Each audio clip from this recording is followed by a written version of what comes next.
Nima, thank you so much for joining me today.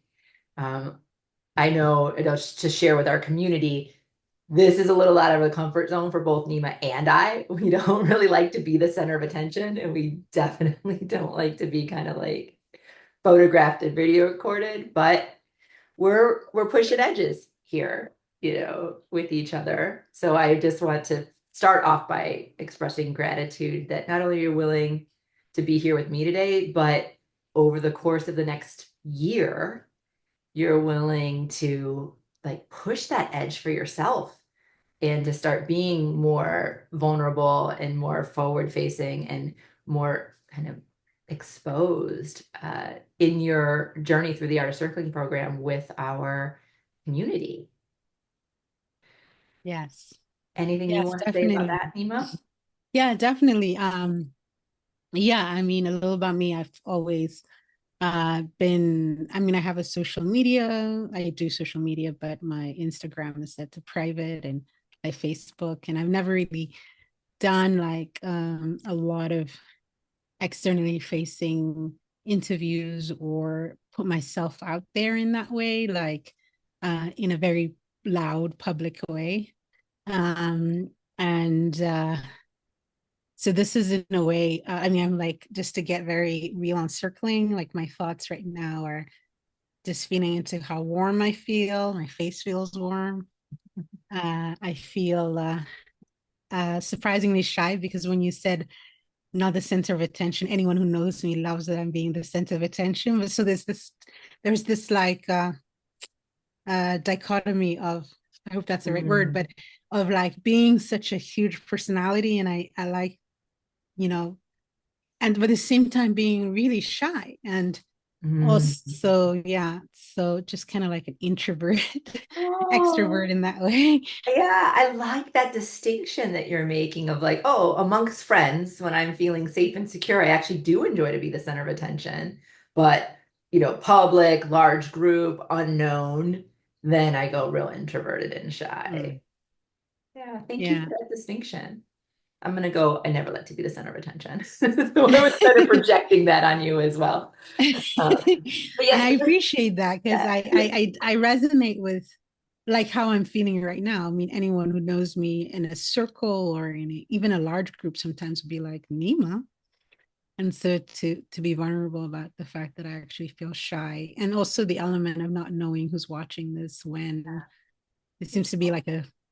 like a consent that is open ended. Yeah, yeah. Open-ended consent. Yeah, that's a great way to put it. Well, since you do feel more comfortable in a group when you know people, maybe we should take a couple minutes for you to say whatever it is you want to say about yourself to let our entire community get to know you a little better. What would you like to share with our community to help them get to know you and get to know who they may choose to follow across their Art of Circling journey this year? Well, a little bit about me as it pertains to circling and meditation and mindfulness, and having a practice pretty much my entire life, was either through writing or through reading or through just a slant towards how can I really get to know who I am the best in the complete totality of who I am. And in that journey, I'm learning how to more about other people, and um, I'm learning about um, I'm just learning about that they are tools and practices that are available to cultivate that deeper connection with myself and with others.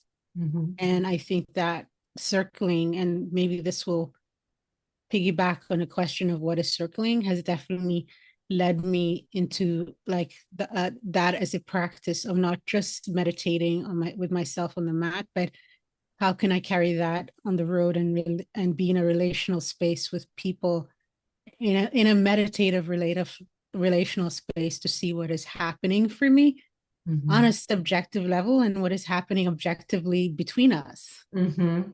So that's I'm sure that might piggytail on why Yeah. I do circling, but it goes to show that who I am is very who I am and what, and I think a lot of people who come to this practice probably is sort of self-selecting in that sense that Yeah.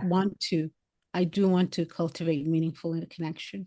Well, it's interesting that you draw out that distinction of like people who subscribe to our channel or get our newsletter or people who seek out a circling practice, whether it's with us or any of the retired schools. They do probably have a desire for authentic communication and connection. And one of the reasons I chose you as one of the three people like to follow on their journey is because you have put so much time and energy into self-development. And I think lots of people in our community might also be in that arena where they're like, oh, well, I've studied NVC and I've studied, all these other things. And like, how can circling add to my toolbox? And so, as you've mentioned, like meditation and yoga and other, communication practices and relational practices that you've studied, I'm really looking forward to like you being able to give a perspective on like what does circling specifically add to your already impressive toolbox. I mean, you've worked for the UN for 20, 25 years now. Like you clearly have, a toolbox, of immense self-growth. And like so I'm looking forward to you modeling that for our community of like, oh, it's not just for beginners. And like if you found this first, it's a great place to start. But even if you're 2 decades into your personal growth journey, like there's still things that the distinctions and the tools and the come from of circling can add. Anything you want to say about that or anything you want to add? Like, how's that resonate with you? Yeah, I think that when I noticed that I noticed in myself when you mentioned that I worked 25 years at the UN, which I'm so proud of. But I sort of bristled a little because it was like, I want to remember that, and I think that this is a really interesting place for people who are trying to draw distinctions between who they are personally outside of what they do. And I think Mhm. that is, just at this moment, it's coming to me like when I examined it, and I think that's a result of practice, is like, I think I'm doing it in real time where I noticed the bristling. I was like, okay, this is a public facing thing. And I know this about myself. I'm proud of it. It's a fact, it's an objective truth. But it's somehow like, what does that mean in terms of how somebody's engaging with me? What are their perspectives of the Mhm. UN? They might have a whole basket of thoughts around what the UN is, what Yeah. it does, and their political leanings. And I'm like, if you put that aside and just, I'm going to introduce you, I want to be introduced. So it was almost like, should I have said, not, let's not talk about it or something? But then I'm glad it's in the conversation because it's true that that is my past and that's my life, and I really subscribe to the ideals of peace and everything, the organization. I wouldn't have dedicated a quarter of my life to it, but at the same time it's like, I am in a journey in transition, and looking at different ways to how my work will be. Mhm. And and I want to identify myself as me. And that's a huger conversation around how we align ourselves, sort of like in a very, you know, I Yeah. mean, in New York, for example, somebody will ask you almost immediately with a stranger, and in a very little while will say, "What do you do?" Yeah. And that will break out into so many different assumptions. So I Mhm. think circling is really great in the sense that it really draws down to who are we, as who are you, Karina? Who am I, Nima? Mhm. And So yeah, with that distills that distinction, down. Nima, like wanting to be seen and known beyond what you do, is there anything that you want to like name for the community who may or may not, be looking for ways to identify with you or you know, is there anything Yeah. you So what specifically do what want to could be share? what could be specifically about me? Yeah. Um, Yeah, this is I don't know why it seems like such a complicated answer because most people will just say, okay, this is what who I am. And, and if for me, it just seems like I just want to say that I don't mean this to be like smart, like a smart aleck, but I'm in constant exploration of that question itself for myself. Mm-hmm. So it's kind of like if I took a picture of myself, I live in New York, I'm married, I'm, like now we've already discussed, I've had a huge career, already, and I'm exploring different things to study, and I'm drawn to writing and art and cooking and um but my likes change, and honestly, a lot of the times I think that uh I'm always surprised that I'm really surprised after deeply connecting with different people, like how I'm changing. I mean, it's not it. I'm in presence with the work of progress that I am. Mm-hmm. Thank you, Nima. Um, so many, as many people, as you pointed out yourself, like they come to circling for different reasons. And like we're all usually looking for improving communication or connection or our relationships, but they come from all walks of life. Like we have, medical professionals and mental health professionals and coaches and managers and CEOs and people in the business world. And, um, you know, they, they all come to, there's something that speaks to them about circling that makes them want to know more, makes them want to actually join a container where they get, like-minded individuals to practice with on a weekly basis and to meet every, month or so to be immersed in practice together.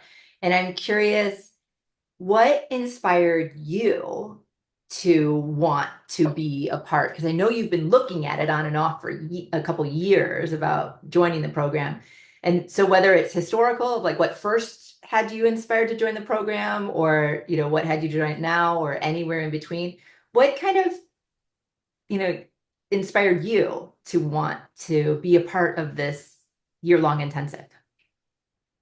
Yeah, a year long is a huge commitment, and I was somewhat clear in my intention is that it was building a long time after a lot of practice in circling with Circling Institute and other platforms and other avenues, which were maybe not traditional, not as the style of Circling Institute, but having had practice in so many other, including the drop-in circles that we have and getting to know everybody in Circling Institute. And it was really there that it was like it was a nascent bug that I when I first came on, and it just kept growing and growing. And I explored and thought, okay, what are different avenues? I was starting with one program and then decided that there would be opportunity here. And it's honestly, it does, I feel like the learning can go anywhere. It's a spiritual practice. Take your vehicle, and so this is the vehicle that I'm on right now. And for me, I feel like the learning can get anywhere. What I'm excited about is the specific things that I can learn because I have practiced all these practices, you know, for for circling in specific thousands of hours, be it, Relateful or other platforms in person. Mhm. This modality and its variations, it's been Mhm. about, I would say, comfortably maybe 2,000 hours. Mhm. I haven't put a great, don't quote me, I haven't got receipts to show that, but I have attendance hours on platforms and everything. So like again, you see, that's my official sort of like anyway. So yes, so if I was to say 2,000 hours or so of relational practice of some sort, it's particularly circling, and I can't even name other practices that of like so so this is what's happening after all my qualifications. I'm losing the thread of the question. The question is, what am I expecting in AOC, right? Well, And anything that you like were hoping to, like, what inspired, what were you wanting? when you joined the course? Like, what are you either struggling with that you hope to grow through, or what are you hoping you will add to your toolbox? Like, what inspired you to Ah, want to do the year-long training in addition to everything you've already done? yeah, so that thank you for that because now I know why I went on that tangent because what I was trying to say is in terms of all of that in the individual study and individual practice in different schools, different modalities, I wanted a I wanted to settle down on actually languaging the experiential part of my experience.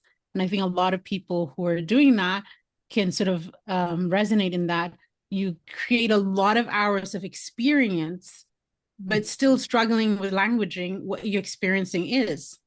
And what are the Mm. tools? And I see already from our foundations weekend that, you know, just by watching the videos and being in those exercises and looking at the videos from Guy and stuff, there's already like for me a sense that there are certain distinctions that I can draw upon from my experience and actually language them. So they're sort of like you know I'll just use a metaphor now, kind of like a guidepost to others who are Mm. trudging the journey. And so I'm not a perpetual student. At some point, I can actually have a way to teach what is, you know, objective in some way, subjective, but a collective way in which we can language it so people can say, yes, I recognize that on the journey. Like I'm there. Got So it. this I think that is why I'm doing this. I'm doing it so I can have experiences like talking to you and even saying this out loud for myself, you know, as to what my intention is as to all this practice. Yeah. What I think I'm hearing there from you, Nima, is like you've had a wealth of like experiential exposure to so many different tools, but there's still kind of this longing inside of you to have like a model or a format or like these guideposts of like what connects all these experiences in a way that I can not only personally benefit from them, but I can share them with others and help them understand how to get it for themselves. And that seems to be like that was the one thing that was lacking in your thousands of hours of practice. And you're like, it's almost at that point, it's almost just like intuitive, or like I got a felt sense for it, but I couldn't explain how to do it. You know, kind of like when someone asks you for directions and you're like, "Ooh, I could take you there, but can I explain to you how to get there?" And you're kind of having that experience in this context. Is that close? Yeah, totally. And then when you say that and you reflect it back, I'm also again like adding on now, like the paradox of, you know, yes, it's also experience. You know, I'm sitting here listening to you. I'm like, you know, somebody could be listening to that and be like, well, my experience, da, da, da, and I'm like listening with a ear for that kind of argument. And I'm like, you know, honestly, even to myself, when I asked myself, I'm like, well, and I the final arbiter of my experience and I determine what path and how to get on it and stuff. And I'm like, this wisdom, and I think you know, you never want to say you're humble because then you're not, but there's some intellectual humility in like how what is a collective language that a lot of people could understand. And I think that in that sense, I recognize I'm limited in that because I've obviously, you know, I obviously have been practicing and I'm still trying to figure out what the hell we do. And I Right. mean, like in all these practices, it's still, you know, it's still hard to get my unique voice on why do this and what how has it benefited my life. I have an inkling as to how completely transformative this practice has been amongst others, but it's like I'm excited to actually find ways to language it. Yeah. Well, I hope that our community is excited to track that journey through the vignettes that you'll be writing for the newsletter, and then these little videos where you and I will check in with each other every few months. And with your classmates, you know, because there'll be, you know, typically a cohort is around 25 people, like somewhere between 20 and 30. 25 is like the sweet spot that I think gives just enough, um, like it's tight enough that you guys can form personal relationships, but there's enough people in it that it creates a nice variety. And so like I'm curious for you in this deep personal container of your cohort mates. Is there anything that you are either nervous or excited about to be exploring, this journey in a group of people? Yeah. I obviously there's I think that when I joined and probably dancing around the commitment is that, you know, these are folks who will be on a journey with me for a year. And when I first came and meeting them, I was like, the obvious questions: will they like me? Who will I like? Will they be friends? Will they Mhm. be friends that I make for forever? Or what will be the conflicts that come up? What will be the ways in which I hit growth points and how uncomfortable knowing how growth works sometimes, like what it seems like a destructive process, and having in its nature can be very disruptive growth in a way. And to have people, and it's like looking out and saying, these are my cohort members, like who can I really know, like I can regulate my nervous system with, and sort of like questions like that of, Mhm. it's like you're picking a journey and we're gonna go up a hill together, or maybe to the ocean, who knows, depending on the day and how easy or hard it feels. Mhm. And yeah, so I think for me, I think my obvious thing is, like any endeavor with other people, is like the conflicts may arise, and how am I going to manage those and elicit help, and what is the container like for supporting those conflicts and stuff like that. So yeah, yeah, that is like a foresighted way to say that it is going to come up. We do rub Mhm. against it in each other, and it's nice to see how maybe it will be different. Mm. Got it. Is there anything that you're excited about in this container? Yeah, I think it again dovetails on the fear. It's like the excitement that I may have a different way. Particularly, I didn't even know until we had this conversation of apprehension around conflict, that potentially they could be a different way for me to interpersonally determine what is happening or not happening for connection, and do it differently. Wow. Yeah. So the like as you said, the nervousness and the excitement kind of dovetail with each other. There's a Yeah. nervousness of like, will these personality differences, style differences, differences in backgrounds and experience and filter cause conflict or us to see things, in competing ways. And then there's an excitement around and if that and when, if and when that does happen, like how will we be able to expand our perspectives and our openness and our willingness to see things from one another's point of view and then maybe find a whole new perspective or a whole new way of holding something, understanding something, relating to something through the interactions that you're going to have with these like people from different countries and different generations and different cultures and things like that. Yeah, That that's totally resonate? true. Yeah, that is, I you totally reflected that back. And it's also cool because as you were saying that, I was thinking, and circling in itself is a tool to facilitate that. So it kind of feels like really like exciting in that sense, that the tool in itself also facilitates and works with the fear and excitement. That's really cool. I'm glad that you're finding it cool because you're going to be swimming in it for the next 10 months. Um, yeah. Yeah, and I'm definitely, God willing, if everything goes well in 10 months, I would be interested to watch this back and see what it feels like, a good Yeah, post in the road as to like the I love you it. And I love that you're naming the like now versus 10 months from now, because what I had done with the other two journeyers, with Nadine and with Cody, that I will do the same with you. I'm going to ask you now, like how circling occurs for you, or like how you would describe it to a friend or a loved one who's like, what is this thing you're doing? Like, and I'd love to get like, how is it occurring for you now? Like, how would you describe it now? And then at the end of your course, I'm going to ask you again, and we can compare the responses. And so, Nima, would you like to share your current um, understanding of the current way that you would describe circling to someone who asked? Yeah.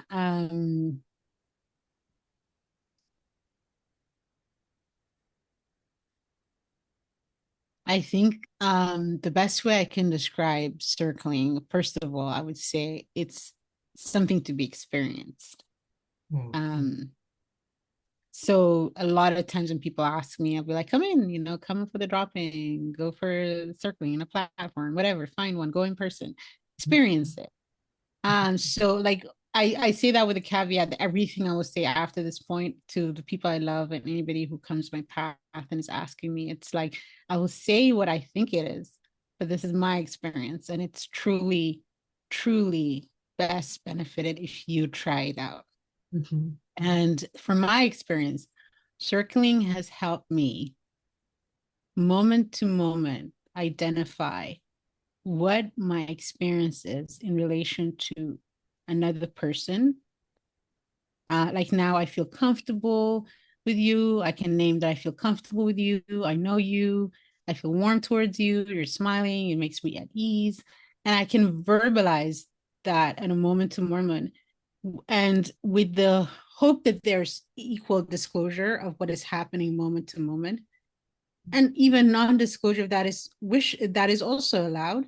But in the end, what happens for me, and I've witnessed again and again in a circle, is that there's there's dissonance, there's disconnection, this connection, but in the end, there's for me almost in every circle a sense of like, I think I know myself a little better today, and I think I know the people I circle with just a little better today. And so circling is for me, just to make a quick, it's so hard to describe, but I would say that it's a more, it inputs me with the immediacy of my life, in the sense that moment to moment, I can be fully present for my life and for the ones that I love. Mm-hmm. And I really loved the piece you drew out about the like through dissonance or resonance, you feel like you come to a deeper understanding of yourself and a deeper understanding of those around you. Like by being in the process. I really enjoyed that distinction. Um, and conveniently, in your opening of saying like it's really something that should be experienced, I'll take this this moment to share with everybody who's watching that we will put in the show notes below this video, like how to come to the drop-in circling events that Nima mentioned, or how to join a weekend intensive, how to purchase any of the self-study programs in case you want to learn for yourself and try to do with your friends.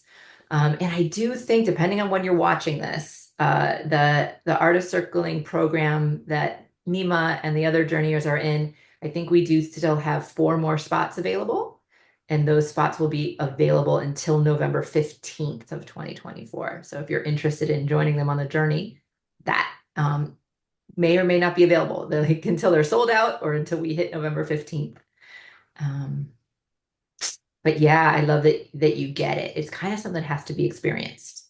And like you know it when you feel it, you know, and when you feel it, you're gonna want more and more of it. Right? Yeah, Yeah, totally. I awesome. mean, hence I'm doing a whole month, a Yeah, year. hence you're digging into a year-long program, immersing yourself in it, even though you've already had a wealth of experience and communication and relating in other forms and other realms. What else? Is there anything else that you want our community to know about you, or anything that you think that they can look forward to learning alongside you, or hearing from you throughout the course of your program? Um, hmm.